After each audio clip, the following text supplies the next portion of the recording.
The bass under my butt is very reverberating. Hi, everyone. Hello, Félicia. Welcome to Belgium.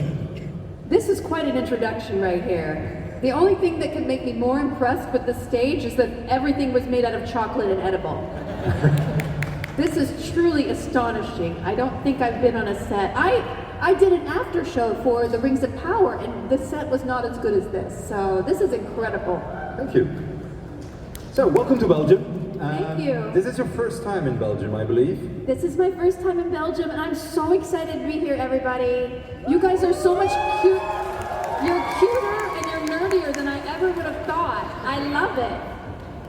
So, for the few days you've been in Belgium, is there anything that strikes you as being typical or peculiar about Belgium or Belgians? Oh, that's interesting. You guys are addicted to sugar. I think that's something that's very interesting. I feel like more people in Belgium wear glasses than other countries. Okay. There's a lot of glasses. It's the cute, nerdy look. I'm telling you, my heart is palpitating every time I walk down a street. There are just so many cute little nerdy people. And certain people hate other cities in Belgium. Certain people really don't like Bruges. And Yes. He's been trying to make me a Bruges hater, everybody. Ghent rules! I mean, not Bruges. I don't want to hate anybody's city. I did actually go to Bruges, and you were angry at me for going. Yeah, and you said you like Ghent more, so don't... Okay, I'm not going to lie. I like Bruges, but Ghent feels more... Okay, here's the thing. If anybody follows me on social media, you'll know that I don't dress up a lot. I'm very natural. And because I want to set the bar very low, so that when I look good, it's like, whoa, she can clean up. But if you always look good, then the one time you look normal, everyone's like, ooh, what happened to her? So I would rather be, oh, that looks good. So that's kind of Bruges, always looks good. Ghent feels like sweatpants. Right? Am I right? That's all we had time for. Thank you, Félicia. Uh-oh. He's gonna be mad at me. No, I love Ghent. I love both cities, and the fact that you can get on a train. How many people have been to the United States? A lot of people? Okay, not, like maybe a third or half. We don't walk. There's no walking involved. I tried to go home to Los Angeles and walk somewhere last time I was in Europe, and I almost got hit by a car twice. And I was coughing the whole time because of the car exhaust. We just don't do this. So you live in the most beautiful place that you could just hop on a train and be in another country in a minute. It's like, it's a fantasy. It's beautiful. And everything is in a walking distance. I mean, we always hear stories about Americans. Oh, I'm going to the movies. I'm just going to take the car to like 200 miles. And you go like, we're 2 countries further when we take 200 miles. So it's true. Yeah. If I drop my kid off at school in the morning, it's 40 minutes. I could get to France in that long, That's crazy. Now, when I was in England, there was a famous drinking game, and I was named 3 famous Belgians. So, can you name 3 famous Belgians? Okay. King Leopold. Nice. It's not great, you guys. He's famous, true. He's famous. The Van Eyck, the artist. Yes. Yeah. And let's see. Who did I see? I saw another artist that I really liked, that I was really excited about. The one with the Bosch. Is he Belgian though? No. Dutch. He's Dutch. God damn it. Okay. Belgian. I knew a horse once. Do you guys have horses? God damn it, I can't, I'm blanking on more famous Belgian people. There's one famous Belgian actor from the 80s, an action hero. Van Damme, oh that's right! Oh my god! Yes. This guy, right? This hurts very badly, like someone's taking a picture. That's it. I was trying to think of someone I saw in the museum yesterday instead, but I'll go with that one, yeah. Congratulations, you're the first one today who actually answered the question. Really? Yes, applause for Félicia. Thank you. I think if I had a moment where I wasn't sweating from being on the spot, I could come up with like 5 or 6 more artists at least, because I went to all the museums in Bruges. I'm sorry, I brought up the name again. You're so angry about No, Bruges. I'm fine. Just tomorrow I'm going to ask you for 10 famous Belgians, so you get prepared, okay? Uh-oh, okay. I'm sweating. Now, you're from the United States. Yep. If I would ask you who, in your opinion, are the 3 most famous Americans to live or have lived, who would you say? To have lived in general? Yeah, the 3 most famous Americans. Because, I mean, the names you mentioned, 2 were dead anyway. From Yeah, Belgium, that's true. They were really dead. I don't know about Van Damme. He's alive. He's He's alive. very much Okay, alive. great. I just remember as a child being captivated with how stretchy he was. Yes. But, okay, so 3 famous. Am I picking Americans who are famous to Belgians? No, just for you. As an American, you would say these are like the 3 most famous Americans. Okay. Right now? And if I'm asking the question, Well, listen, I'm asking somebody in Australia, do you know who Beyonce is or George Washington? You know, I think maybe Beyonce might win, right? I think normally educated people would know both. So Okay, so Beyonce and George, I just answered 2. yes. And the third one, I mean, God, there's so many. Abraham Lincoln, God, there are so many. So many. Tom Cruise, right? I feel like, I don't know. I would love to say an author, probably not, let's be honest. But yeah, let's just say those. Okay. Let's say those. Did I pass? Yes, absolutely. Congratulations. I think that one was relative. Thank you so much for your applause, though. I appreciate it. Now you're an actor, actress. Sorry. It's okay, either one. I had the answer to either. Okay. What would be one perk of being an actor? Oh, free food. Free food. For me, the worst thing about being an actor is that the camera does, in fact, put 5 pounds on you. So you have to look really undernourished to look nice on camera. And I never get there. That's why I'll never be a superhero, right? Because I don't have I love chocolate too much. So especially if you're Belgian, I don't know if you ever could be a superhero. We'll have a Belgian superhero. We have a superhero which is called Super Fry, and they're like French fry. And so, Oh, yeah, really? yeah, yes. That's what I missed, the French fry museum in Bruges. I'm sorry. Okay. Okay. Yeah, so I think, I forget. Whatever. Okay. What's the most unexpected thing about being an actor? Unexpected. Oh, wait, I was going to say my favorite and my least favorite. My least favorite is having that, and the most favorite is the opposite. It's the free food. So you get to go, and they have a whole table full of free food all the time when you're an actor. And I will tell you, we don't work that much. We'll be on set for like 14 hours, but the actual time that we will work may be an hour. So we're generally either sleeping or eating. We're kind of like cats. We just are sleeping and eating, and we do a little bit of work, and then we go back to sleep, and then we get a snack. So that's my favorite thing. Okay, so what was your question? The second question. What's the most unexpected thing? Before you became an actor, that's like discovered like, wow, that comes with being an actor.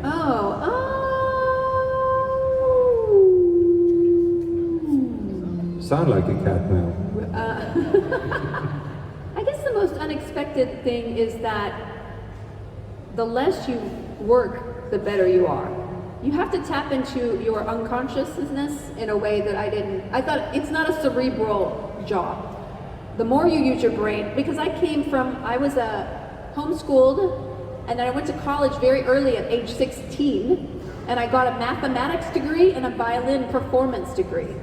And when I moved to LA, I was like always saying, I got a math degree. I was the valedictorian of my class, bragging about how smart I was, and I didn't realize none of that mattered at all. It really is a different art form, and it's made me a better person to tap into that part of myself that doesn't tamp down on my instincts as much. And so that's, I think, the thing that I had to learn how to be a better actor in order to be a better actor. I had to learn how to do that.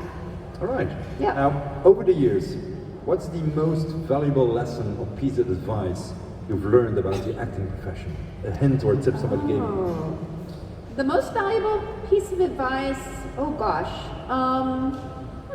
I think it's that, well, there's a couple of things. I think acting profession is very different from the art of acting. So if you love the art of acting, you love doing plays, you love performing, it's much different from the business of making a business of your art. And I think that's anybody, like if you have a dice shop, if you are an artist, a visual artist, if you know, whatever it is as a creative that you do, learning how to separate those two things and your talents and your abilities is the key to succeeding and staying in it and not getting too discouraged, because the business of it is very discouraging sometimes, but you can always be in control of your art and making your art and putting it out there. And at the same time, I think for acting, I think the idea that someone told me very early that all the skills that you have, keep cultivating them outside of acting. And I was like, I'm never playing my violin again. And then of course I look back and I was like, well, that would have been a really good skill to bring to other roles and other things that I could have done. So as an actor, you're everything. You're everything you can do, everything that you're interested in. Same thing with writing. You know, you have to just collect the world into yourself and then you interpret it through whatever you're doing, whether it's art or music or whatever it is, acting. They often say that good writers are avid readers. You need to read stuff to impregnate yourself with others' ideas and then get them out. If you wouldn't have been an actor, what would you have liked to become? I mean, I think I probably would still be a violinist because I was very good at it and I had a degree and everybody had a lot of expectations for me to follow that path, so I probably would have stayed on that path. I think if I couldn't be an actor right now, I would definitely be a writer.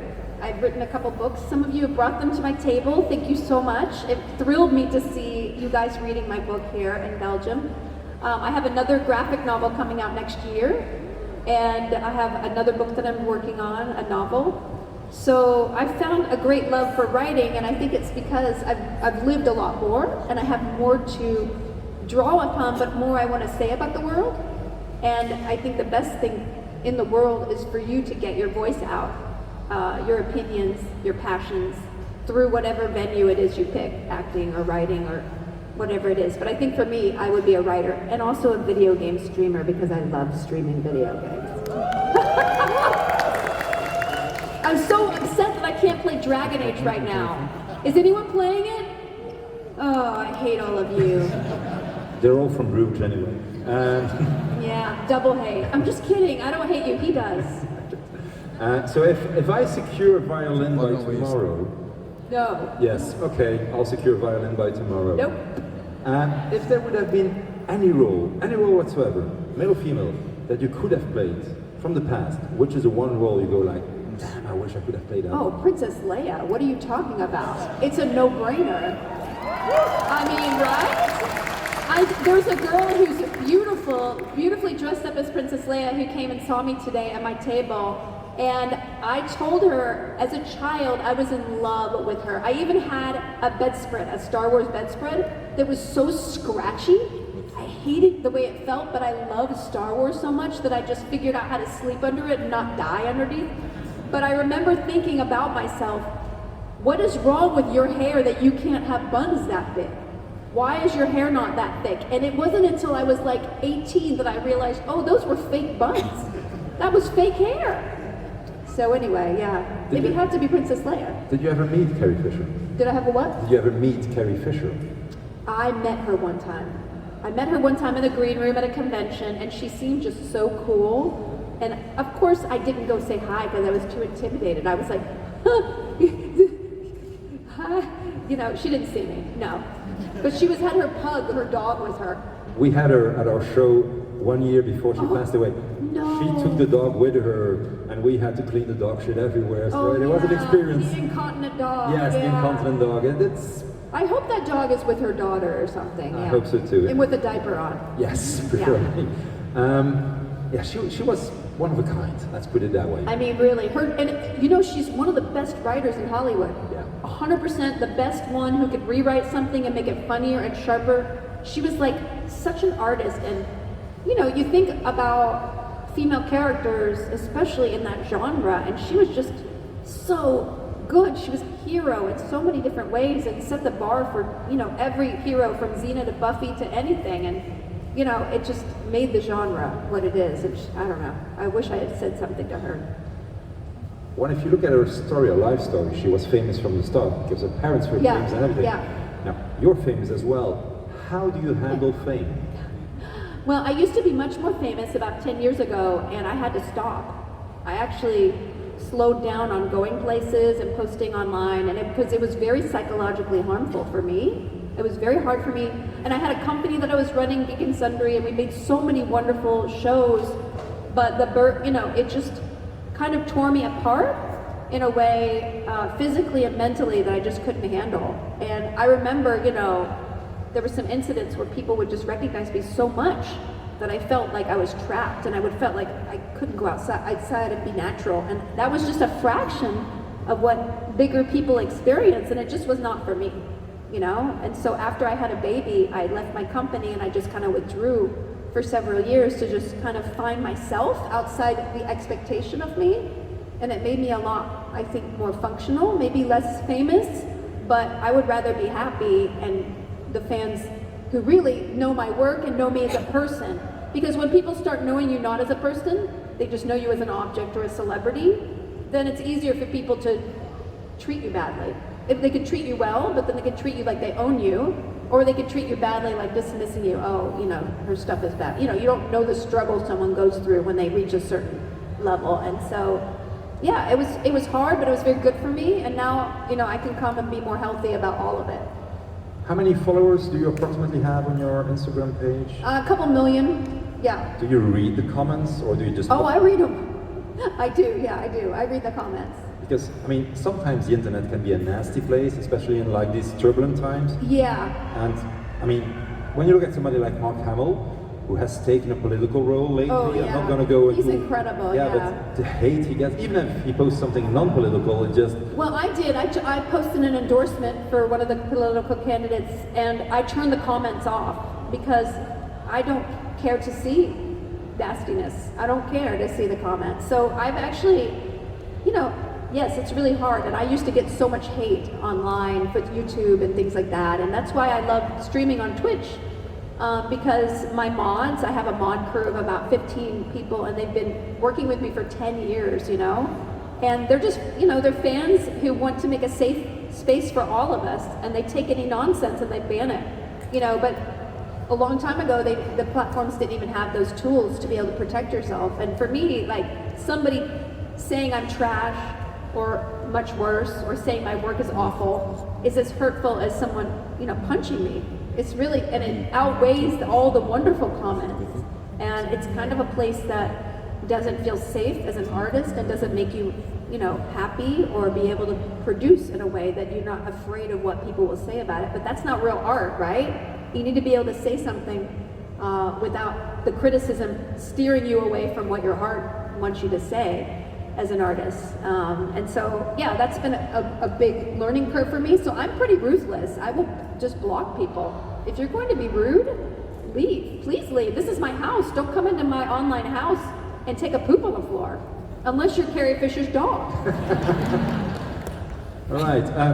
We're going to start taking questions from the audience in a few minutes. So it's your time to shine. If there's 2 microphones, one on the left, yes. One Korean's, one on the right. Brilliant. Line up. There's a few rules. English only. Please articulate in the microphone. 1 question per person. Don't ask for free hugs, free autographs, Felicia's room number. I got that. Don't do it. Don't be shy. Felicia usually doesn't bite. Don't insult Ghent, or you might get violent. If you're from Bruges, you can leave. But we'll start with the person to the left. Go ahead. Hi, Felicia. I'm Dirk. I'm the Vice President of the Association of European Journalists. Oh, fantastic. And a huge fan. So it's Thank not you. 2 questions, but it is a compound question. As an acting coach myself, I teach acting. We have a production company. Do you feel that being a tabletop role player as well, and I watched you a lot on tabletop, for example, did that help you with your acting on camera? Because it certainly did help me even before I went to Hollywood to study acting. Also, we have a production company. We are doing the very first sitcom about geeks making their own tabletop role-playing game here in Belgium. it'll be in English. Can I bring you our pitch deck tomorrow to get, because we would love to have you in. Oh, if you want, oh, okay. I don't know if I can legally look at it, but you can email it to me. I can. On my website, and I can forward it to the right people, so I don't have any legal problems. But congratulations, that sounds incredible. If you want to fly me to Belgium to act, I'm probably going to say yes. Yes, we will pay you your day rate. Okay, I like this, guys. I'm already getting jobs here. This is exciting. So everyone here would like to see her in a Belgian sitcom, right? Yes. Just tell me the words to say, and I'll say them. As far as your other question about tabletop role-playing, you know, I started tabletop with Will Wheaton, and that was 2012. And our doing some of that role-playing inspired me to do Twitch streaming, which created Critical Role, essentially, right? Because of the Twitch stream on Geek and Sundry. And I will say that I knew that actors would be better at the improvisation than non-actors, because the skills that you develop as an actor, you need to be able to work off of each other. But I will say that some actors are not improvisers, and they are not comfortable making things up, and I think tabletop would be very good for them, because if you go to improv class, they give you games, they give you scenarios, you go in and you create things, but tabletop gives you even more structure to allow you to be freer. And it's weird that if you have structure, you can be more free, but it's true. And I just did, I was on Broadway, or off-Broadway in New York, doing 20-Sided Tavern, which is a D&D stage production. It's so fun. And being able to do that improv, it was very, very hard, but all the things I've learned as an actor and an improviser over the years made me really good at that, I think. And it made me want to do more tabletop role-playing, because again, if you're making up a character and you're having to interact with your other fellow people and go with whatever the DM is throwing at you, it definitely makes you a better actor. So I would recommend it highly. Absolutely. Also, it's just fun. It's the best thing in the world. Absolutely. Thank you. Thank you. Person to the right. Hello, Félicia. Hey. Hi. How is it for you as a fellow geek to be at an event like this and see people find and embrace their weird and be a part of that? I mean, I marvel, especially when I go to a country I've never been, and I see so many people coming together around the shows that they love and the subjects they love. And people can make friends even if they don't know each other's language through a game or a show they love. And I think it's so incredible. I've been doing conventions probably since Buffy.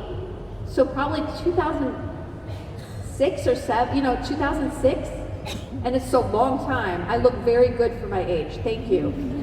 But I will say the difference in the crowd between then and now, there's so many more women and people of color and people who are gay and non-binary and just diverse. And I think it's so beautiful, because we're not so different from each other. We all love what we love, and we can all come together around those things that we love and realize that the gaps we think that are between us are not so much when we realize that we can love the same thing together.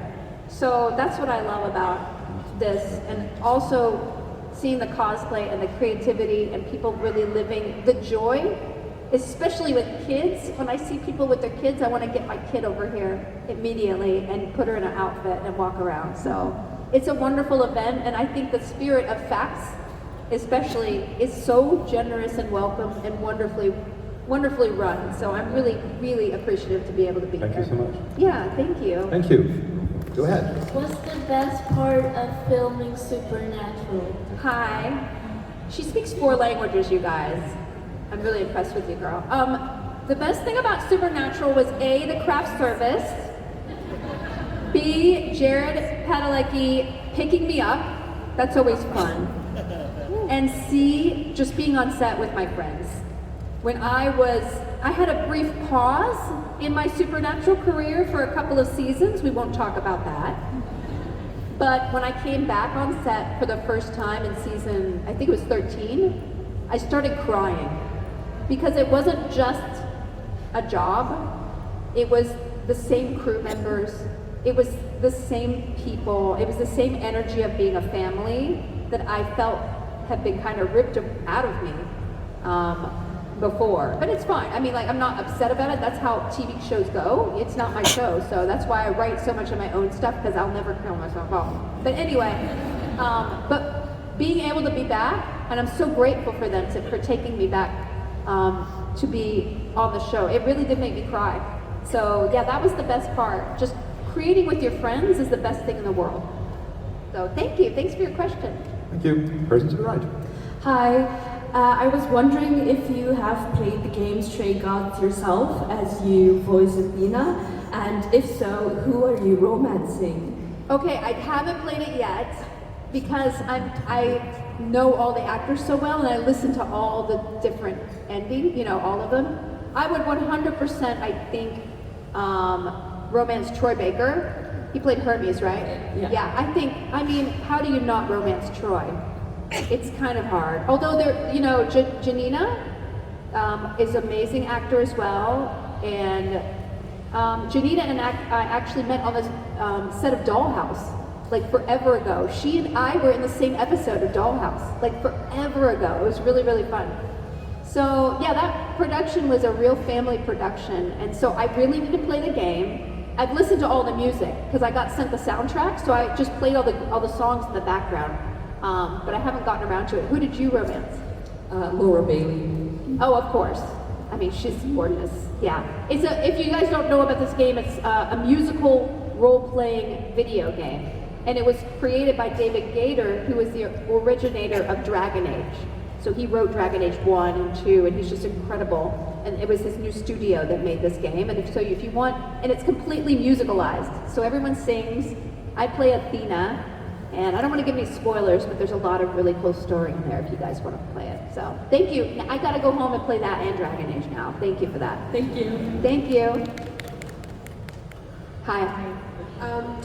Jensen and Jared always pulled a lot of pranks on the set. Were you ever involved in those pranks, or did they ever pull a prank on you?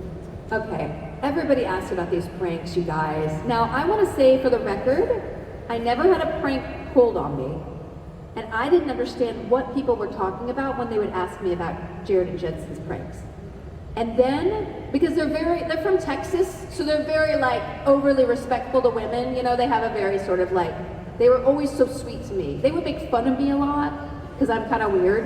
And like Jared would really make fun of me because I hug in a weird way. Like I don't want my pelvis to touch anybody, because it feels like I might, you know, I'll show you. So, and then add one foot, because it's Jared. And so I kind of hug people like, hey. Okay, my butt sticks out a little bit. I don't want pelvis touch. But he would be like, oh, hey. And then he'd go like this. He said I'm a triangle hugger, and he'd make fun of me. So that's the most teasing I got. Then I acted in one episode with Misha Collins as Castiel. And I think we had one scene together, but I watched them film, you know. And while they were doing a close-up on Castiel, or Misha, Jared was giving him a wedgie and a wet willy at the same time, and they're filming. And I was like, Misha, how do you do this? He's like, I don't know. The good thing for Misha was that when Jack, the character Jack, that Alex Calvert plays for the last several, when he came on, all the pranking went to him, and he had to put up with all of it. So I feel bad for him, but not really. Not really. So thank you for the question. Go ahead. Hi, Félicia. Especially in recent years, there have been a lot of video games that have been adapted in series and films. I was wondering which ones you liked and which video game you would like to see made into a series. Oh, that's a really good question. I mean, Fallout was always my dream to be made into a TV show. And the fact they made it so good is just like awe-inspiring. If I could be on two shows, my dream shows are Fallout and Star Trek. Those are my dreams, okay? I'm putting it in the universe because maybe somebody will hear me. Even just like a cameo. Although I want, you know, if I'm gonna get skinny enough for a unitard, I need at least 3 episodes, okay? I'm putting it into the universe. You know, for other games, I don't know if you ever played Wasteland, which was kind of an inspiration for Fallout. It's like a Western, but with a bunch of, mutated, and that's an amazing game.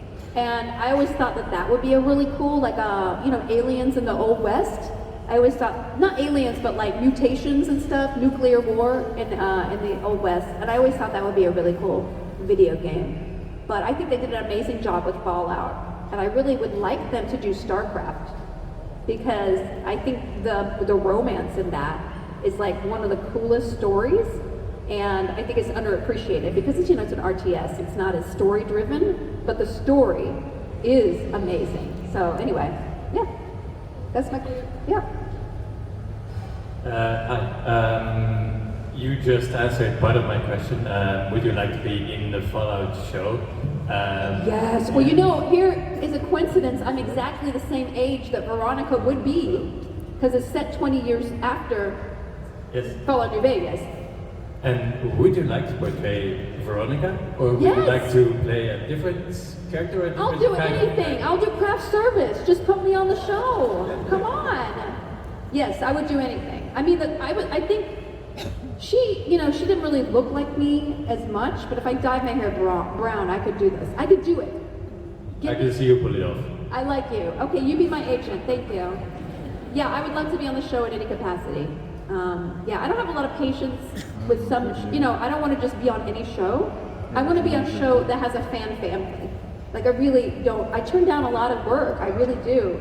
Because I'm not that interested in just being a cop, unless there's an alien involved or a vampire involved. It's not as interesting. Or like a funny mom on a sitcom. Like, I would rather just be in the world that I understand and I love more. And I can do that with my writing and my streaming and all the other stuff I do. And I don't want to just take a left turn and be in something that doesn't, touch my heart.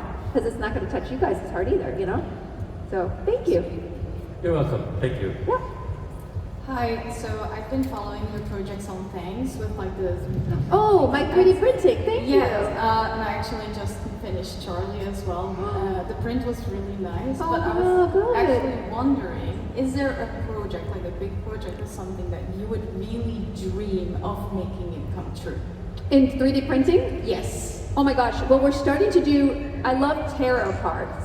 And so we're doing minis that are inspired by tarot cards. So we've got a High Priestess and a Hierophant coming. So that's one thing that we're working on. And I'm so excited about it. The sculptor is so beautiful. She's so good. Christine from Moonlight Minis. So I'm very excited about that. And, I guess I'd like to do maybe some more practical things. Like, maybe some nerdy like pencil hold, like things that you can print out like vases and print. But it's not an area we've gotten into yet. I really love making the jewelry. So I have an account on thanks.com, and we have guild minis that we've been printing up, and jewelry and toys. And so those were the three categories I really want to focus on, because I just love the jewelry, and the toys make my kids so happy. But yeah, I think I'd like to make some more. Do you do a lot of 3D printing? On the daily, pretty much. Wow, that's so cool. And do you do a lot of cosplay pieces? Because that's something I'd like to also explore as well. Maybe headdresses and things like that. So crowns. Recently, I've been actually working into Baroque. So those like old paintings where you have these like swirly detailing in the painting and stuff. Yeah. So trying to bring out those tiny details in a silicone 3D print where it's actually flexible, so you can put it on costumes where it's actually like movable. Oh but wow, you that's very cool. To do it, really? Yeah, you did. I'm so happy. That makes me so happy. That makes me. How do you do the silicone? Like, is it a special printer or what? So it's actually just like a 1.75 head printer. Wow. And it's just with Creality with the basic settings. Yeah. And then you just have a silicone filling.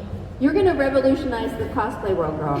You go and take it over, okay? I'm so inspired. Please tweet at me or send me an Instagram. I want to see some of your work, so please send me a message, okay? Okay. Thank you. Good luck with that. It's so cool. Right, Félicia, we're actually running a bit behind schedule, so we'll just have to say yes or no to the questions remaining. What in the hell, man? I need 2 hours here. No, half an hour now. Okay, so go ahead. Hi again, my name is Julia, I'm from Germany. So if you still want to learn German, I can totally teach you. Ich habe an der Uni Semester studiert Deutsch. Oh, So, really? That's great. Yeah, ich spreche ein bisschen Deutsch. So I Very good. Thank you. And by the way, Dutch has nothing to do with German. I had no idea. I was like, this is very different. Right now, uczyć się polskiego, bo moja babcia była... Are you speaking Klingon or? No! Polish! I'm learning Polish right now. Po polsku. Uczyć się po Trying to speak polsku. French. Yeah, because my grandmother was Polish and she just recently passed away, so I'm like, I'm going to be determined to learn it for her, but it's very difficult. Yeah, it's really hard, but I'm going to get there, man, in 85 years. Okay, let's go for 2 final questions. Thank you. Thank you, bye. Hi, Félicia. Okay. With Critical Role, you were on it for a little while when they first started. Have you got any plans to go back? They need to ask me. But yes, I would love to. It would be my dream. I'm so proud of what they've accomplished ever since I left my company and they left it as well. I'm so excited for them. So I'm crossing fingers they have me back. So, We'll bombard them. great, let them know. What's over here with this baby? That's a real baby. That's the one from the photo. I know, that's a cute baby. If you want to get rid of that baby, I'll take it with my carry on. I don't think my wife agrees. Okay, fine. I want to ask a bit of long-winded question, but I'm gonna keep it short. Okay. Have you, how many chocolate bars did you get from that post on Instagram? You guys have given me so much chocolate, I have to ship it home. I don't have enough room. I'm so excited. You guys really made my life. And I'm not getting rid of one piece. I'm sending it. I don't care if it takes hundreds of dollars to send that bottle of chocolate. I'm taking all that chocolate. All right. Okay, bye. 2 final questions. Go Final ahead. questions. What was it like for you to work on a music video? Do you want to date my avatar? You know, we actually shot that on my birthday. It was my birthday, and it literally was, I think it was my 30th birthday, maybe? And it would change my life. And sometimes, you know, I've made a lot of things for the internet. Some things have been very, very, very popular, some things have not. 3 or 4 things have been viral, and I knew, and I could tell you what those things, I knew the first episodes of The Guild were something special. I knew that Table Talk was something special. I knew when Critical Role first played, I was like, this is something special. And the most special thing I ever did was that video. And I knew when I listened to that song that it would be something. And when we did the video, I knew it would be something. And it just, you know, I could just feel it in my heart. This is gonna resonate with a lot of people. And it was a dream come true. And those shoes were so painful that it was worth going through the whole day, trying to be as pretty as possible. It's too high a bar to set, but it was wonderful. So thank you for asking me. Thank you. Last one, Captain Hammer saved me. Yes, I would like to talk to you about 2 shows that has not been mentioned yet. Yes? The Dr. Robert sing-alongs. Mm-hmm. Love your singing voice in that. Thank you so much. Love your hair. Thanks. Do you have a special memory about the TV show Eureka? Oh, for Eureka, yes. I love being on that show. I remember it was there was one episode where me and Will Wheaton and Neil Grayston and Erica, we were all locked in an experimental chamber together in the show. And at lunch, Neil and Will had a lot of broccoli.